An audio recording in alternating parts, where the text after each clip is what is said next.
qaraganda jahldor ayol deyishardi. Hozir tanishlarim ham, o'rtoqlarim ham kular yuzli bo'lib qolibsiz deyishyapti. Muammo vazn yo'qotish tufayli shu ko'zlarimda, teklarida, ustilarida yumshoq osilish paydo bo'lgan, grijaga o'xshab. Pastga qaraganimda, kitob o'qiganimda, telefonga qaraganimda qanaqadir ko'zim yopilib qotganga o'xshabdi. Bitta tanishim Sardorga qildirgan ekanlar, maslahat berdilar boring deb. Keldim, maslahatlashdim, qildirdim. Yo, yaxshi, xursandman.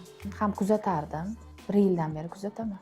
Bitta ko'rganimni o'zida, o'rtog'imni o'sha yuzini ko'rganim o'zida menga yoqdi. Men shu bolaga qildiraman dedim. Qildirishligiga maslahat beraman. Ancha o'zgardim. Men o'zimni ham sezyapman. Chunki hamma yuzimga qaraganda jahldor ayol deyishardi. Hozir tanishlarim ham, o'rtoqlarim ham o'qiyman-da, o'qishimdagilar ham kular yuzli bo'lib qolibsiz deyishyapti. Kulib turadigan ayol bo'lib qolibsiz deyishyapti. Havo osilsa ham inson jahldor bo'lib ko'rinar ekan-da.